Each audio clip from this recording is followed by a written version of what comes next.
चुनाव जब भी आएगा जनता भारतीय जनता पार्टी को हराएगी।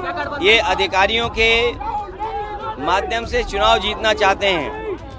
अधिकारियों को हटाना, अधिकारियों की पोस्टिंग करना, अपने मनमर्जी जो उनके लिए बूथ का काम करें अधिकारी उनको पोस्ट कर देना, इसकी शिकायत समाजवादी पार्टी चुनाव आयोग को करेगी। यूपी में उपचुनाव को लेकर सियासी सरगर्मी तेज हो चली है। सियासी दलों ने इसको लेकर अपनी तैयारियां भी तेज कर दी हैं। इस उपचुनाव को 2027 में होने वाले विधानसभा चुनाव से पहले के सेमीफाइनल के तौर पे देखा जा रहा है, इसलिए ये उपचुनाव सभी दलों के लिए काफी अहम है। इसी के चलते फिर वो सत्ता पक्ष के मुखिया सीएम योगी हो या विपक्षी दलों के नेता अखिलेश यादव, मायावती या फिर कांग्रेस, सभी इस चुनाव को गंभीरता से ले रहे हैं। इन सब के बीच अखिलेश यादव ने उपचुनाव को लेकर बड़ी भविष्यवाणी कर दी है। उन्होंने कहा है कि जब भी उपचुनाव होंगे तब समाजवादी पार्टी भाजपा को हराएगी।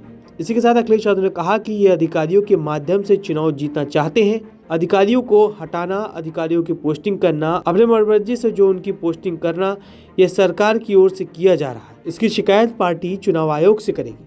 देखिए अखिलेश यादव ने और क्या कुछ कहा। चुनाव जब भी आएगा जनता भारतीय जनता पार्टी को हराएगी। ये अधिकारियों के माध्यम से चुनाव जीतना चाहते हैं।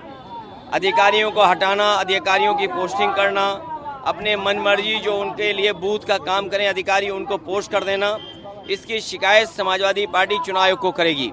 इसी के साथ अखिलेश यादव ने यूसीसी और तमाम मुद्दे को लेकर भी भाजपा पर हमला बोला है। देखिए, सबसे बड़ा सवाल देश के सामने यही है कि महंगाई कम हो, बेरोजगारों को रोजगार मिले और समाजवादी लोग जो सपना देख रहे हैं कि समाजवादी समाज बने, सबके हिस्सेदारी हो, हमारा समाज समृद्ध बने, ये नहीं कि कुछ लोगों के हिस्से में सब कुछ आ जाए।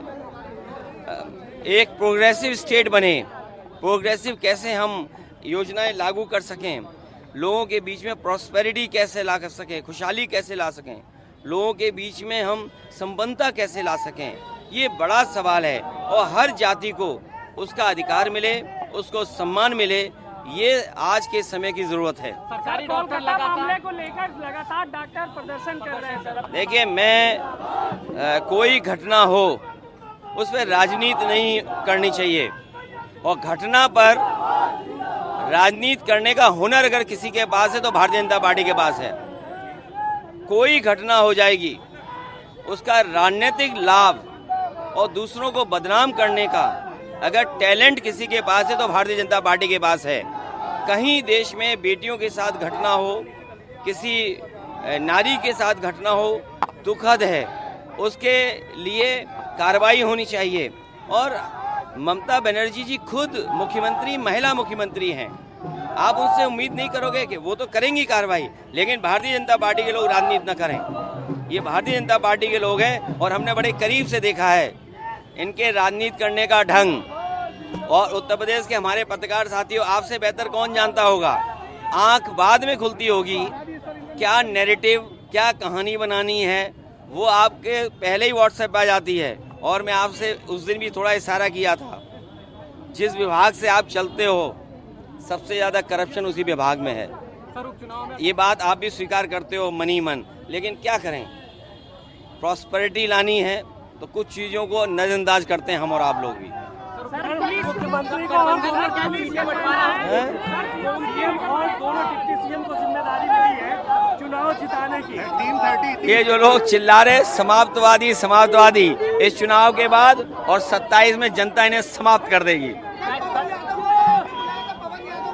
पवन यादव को लेकर के सर लखनऊ पुलिस बयान जारी कर रही है। अरे पुलिस किसके इशारे पे काम करती है?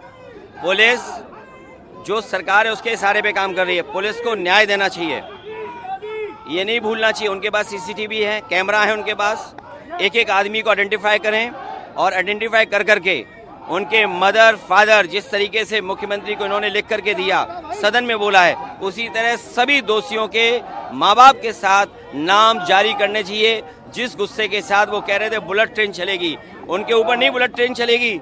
जो और लोग हैं, जो बीजेपी के खासम खास उस सूची में लोग हैं, क्या उनके ऊपर नहीं चलेगी? और आप तो पत्रकार हो, आप खुद जानते हो सूची में कौन लोग हैं, सब बीजेपी वाले हैं। इसलिए भारतीय जनता पार्टी जानबूझ करके पुलिस के माध्यम से उनके इशारे पे राजनीति कर रही है।